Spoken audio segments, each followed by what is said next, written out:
An overwhelming sound of gunfire and men's screams. That's how World War II veteran Marie Scott described D-Day, as Tuesday's ceremonies got underway in honor of those who fought for freedom in the largest naval, air, and land operation in history. This year's tribute to the young soldiers who died in Normandy also reminds veterans, officials, and visitors what Ukraine faces today. On Tuesday, the whistling sound of the wind accompanied many reenactors who came to Omaha Beach at dawn to mark the 79th anniversary of the assault that led to the liberation of France and Western Europe from Nazi control. Some brought bunches of flowers, others waved American flags. Scott lived it all through her ears. She was just 17 when she was posted as a communication operator in Portsmouth, England. Her job was to pass on messages between men on the ground and General Dwight D. Eisenhower and senior officers who were supervising the operation. I was in the war. I could hear gunfire, machine guns, bombing aircraft, men screaming, shouting, men giving orders, she recalled. After a few moments of horror, I realized what was happening.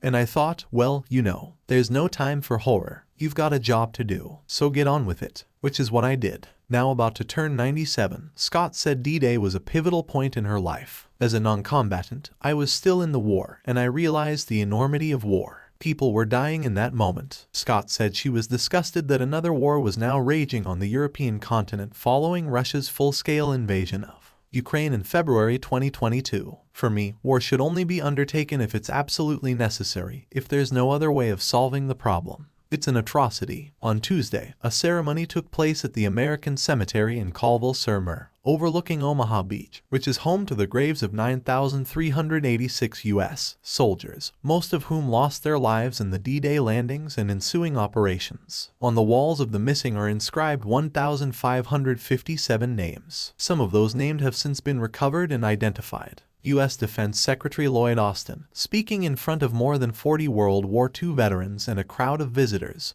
said it is our duty to defend the principles for which the Allies fought. We seek a world where civilians are safe from the ravages of war, sovereignty and territorial integrity are respected. He paid tribute to brave young men and women from Ukraine who are learning how to fight for their lives and for their country. Today, I am more determined than ever to stand by them for as long as it takes. Joint Chiefs of Staff Chairman General Mark Milley also took part in the American Cemetery commemoration. The Normandy celebrations were a chance for Milley to linger with troops who consider him one of their own, as he winds down his own 4-decade military career. The chairman held commands in both the 82nd Airborne Division and the 101st Airborne Division, and the Normandy fields, towns, and causeways are these divisions' hallowed ground. For me, being among soldiers is home, he said. Milley begins his 44th year of military service on June 10th. He is scheduled to retire at the end of September as his term as chairman ends. D-Day, with its overwhelming gunfire and sacrifices, remains etched in the memories of veterans like Marie Scott. The ceremonies held in honor of those who fought on the beaches of Normandy serve as a poignant reminder of the importance of peace and the devastating consequences of war. As we reflect on the bravery and selflessness of the soldiers who stormed the beaches, let us remember their sacrifices and strive for a world where conflicts can be resolved without resorting to violence.